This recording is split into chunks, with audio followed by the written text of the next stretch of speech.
સમાચાર રાજકોટથી કે જ્યાં હોદ્દેદારોના નામો લીક થતા હવે વિવાદ થયો છે। ધારાસભ્ય ઉદય કાનગડ અને ડોક્ટર દર્શિતા શાહ પ્રમુખ માધવ દવેને લઈને શાસક પક્ષ કાર્યાલય પહોંચ્યા।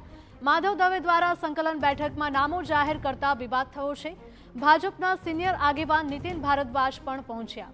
બંને ધારાસભ્ય સાથે પ્રમુખની બંધ બારણે બેઠક શરૂ।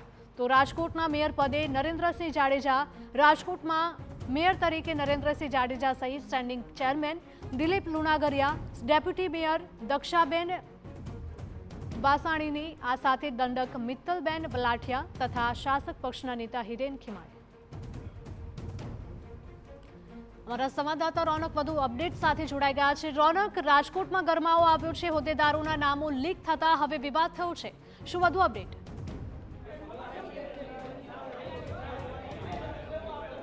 જી રોનક, બિલકુલ હિરલ, જે સંકલન સમિતિની સંકલન બેઠક જે ચાલી રહી છે તેમાં શહેર ભાજપ પ્રમુખ ધારાસભ્યો છે તે હાજર હતા અને ત્યારબાદ અચાનક છે તે શહેર ભાજપ પ્રમુખ અને ધારાસભ્ય ઉદય કાનગડ છે, દર્શિતા શાહ છે, તે અચાનક આ બેઠકમાંથી બહાર આવે છે અને અન્ય જગ્યાએ બેઠક કરવા જાય છે। સૂત્રો તરફથી જે માહિતી મળી રહી છે કે જે નામો છે તે મેયર અને જે અન્ય પદાધિકારીઓના નામો છે તે પહેલાથી જ સ્થાનિક અખબારો હોય કે સોશિયલ મીડિયા હોય તેમાં જાહેર થતા અંદર વિવાદ થયો છે।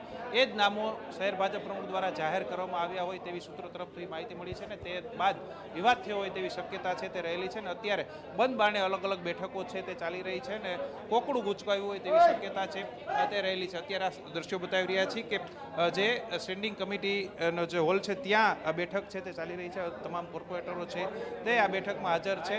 ત્યારબાદ આ જે નીતિન ભારદ્વાજ છે, અન્ય ધારાસભ્યો છે તેઓ પણ અહીંયા પહોંચ્યા છે ને તમામ જે આ ઉકેલવાનો પ્રયાસ છે તે કરવામાં આવી રહ્યો છે। અત્યારે જે પ્રમાણે માહિતી મળી રહી છે તે મુજબ કોકડું ગુચકાયું હોય તેવી પૂરેપૂરી શક્યતા છે તે સામે આવી રહી છે। પહેલા જ નામો લીક થઈ જતા આ જે વિવાદ થયો હોવાની શક્યતા છે તે રહેલી છે ને રાજકોટના જે મેયર સહિતના પદાધિકારીઓ છે તેમના નામો અંગે હવે અસમંજસ ઊભી થઈ હોય તેવી શક્યતાઓ છે તે રહેલી છે। સામાન્ય રીતે જે બેઠક શરૂ થાય એના 10 થી 15 મિનિટની અંદર જે આ નામો છે તે જાહેર થઈ જતા હોય છે, ઉપરથી નામો આવે અને તરત આ નામોની જાહેરાત થઈ જતી હોય છે, પરંતુ પોણો કલાક જેટલો સમય છે તે થઈ ગયો છે પરંતુ હજુ સુધી કોઈ પણ વાત છે, કોઈ પણ નામો છે તે સામે આવી નથી રહ્યા કે કયો મેયર અને પદાધિકારીઓ છે તે બનશે। એટલે કે હવે પ્રદેશ કક્ષાએ પણ અહીંના નેતાઓ છે તે વાત કરી રહ્યા હોય તેવી શક્યતાઓ છે તે પૂરેપૂરી સેવાઈ રહી છે ને હવે જે નામો લીક થયા હતા તે નામો બદલાઈ પણ શકે ત્યાં સુધીની શક્યતાઓ છે તે જોવામાં આવી રહી છે। આ જોઈ શકાય છે કે અંદર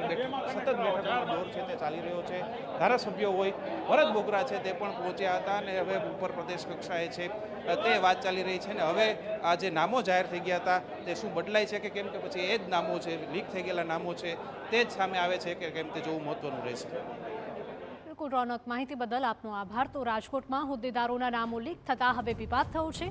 ધારાસભ્ય ઉદય કાનગડ અને ડોક્ટર દર્શિતા શાહ પ્રમુખ માધવ દવેને લઈને શાસક પક્ષ કાર્યાલય ખાતે